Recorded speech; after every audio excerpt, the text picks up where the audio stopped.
Let's just say I've signed every part of a woman's body. Yeah.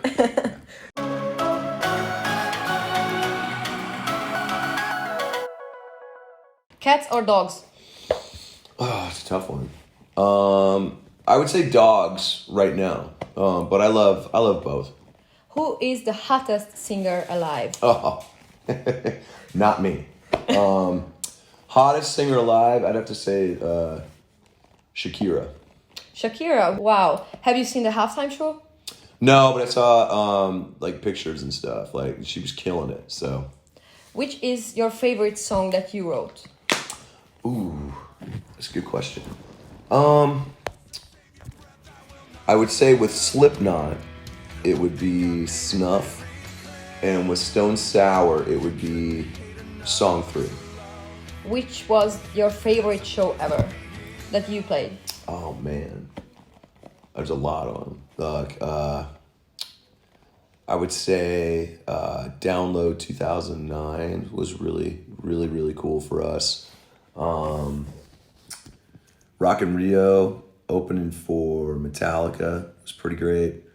I mean, we've had so many great shows, so many great opportunities to kind of do what we do that it's hard to pick one, you know. But there's to me, honestly, the best show is always the next one, you know, because it just when you thought it couldn't get any better, the next show just blows you away, you know. Do you have any rituals before the shows? Depends on if I'm sick or not. Basically, if I'm not sick, it's just about kind of singing and just warming up a little bit. I don't do scales or any of that crap. I just kind of pick a song and just start singing along to it. If I am sick, I do lemon juice and honey. It takes the it's like an astringent. It takes the soreness down a little bit, cuts a little bit of the phlegm. And then I have a vocal sort of like warm up that I do that has more to do with like making a noise than it does for a scale. Then I get ready, and then we all come together as a group, and we do a huddle, and we just kind of we get everybody on the same page. It's really cool, you know. It's like it's almost like a football team or something like that, and we get ready to go, and then we go out. The shows can be very exhausting. What's your after-show meal? What do you eat? After-show meal is usually whatever we had for catering, you know. So I'll get like, and I'm pescatarian, so I only eat fish, and like maybe some eggs here and there, but I don't do dairy. I just kind of go for like sometimes if I'm like okay, I just do a light fare, but other times if I'm starving, I will just be like, I just give me everything. I don't care. Like I'm a good eater. I can tear up some food. Yeah. Last summer I was talking to Jim and he told me that once he had to sign a chicken's heart. Which was the weirdest place you had to sign an autograph? I don't even know if I'm allowed to tell something like this.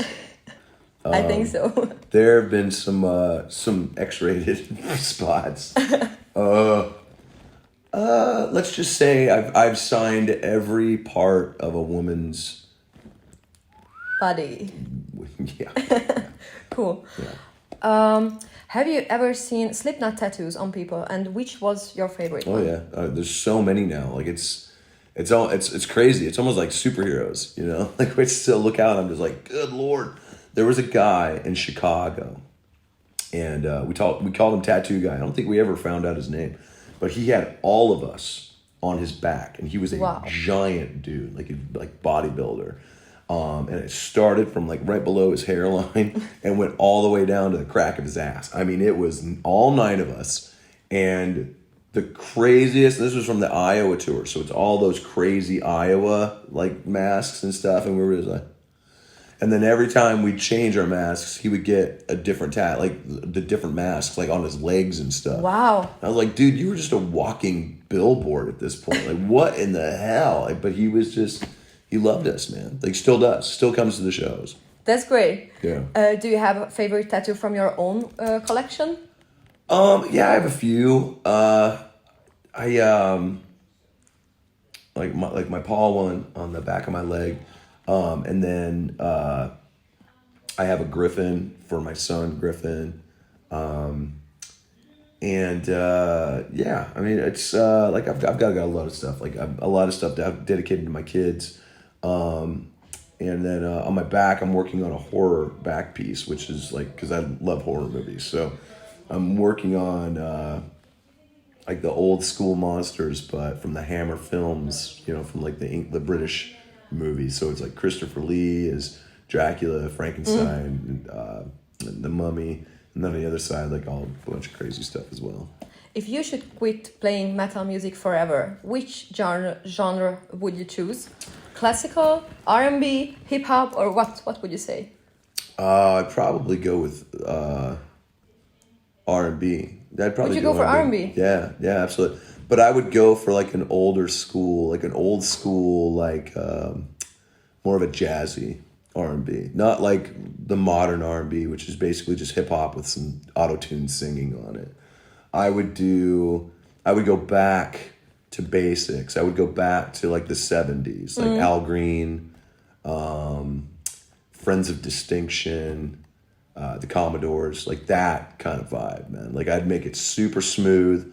Probably wouldn't do anything heavy ever again. I would just make it all just like smooth jams, you know. I'd get a horn section, piano player, drum set, bass player, maybe one guitar player, and just make it live. Just make it live in the room, you know. It's so cool. I have one last question because she's knocking. She is knocking. What was your biggest inspiration writing music? I think my biggest inspiration, honestly, every time I sit down to write something is, what can I write that is different than anything I've ever done?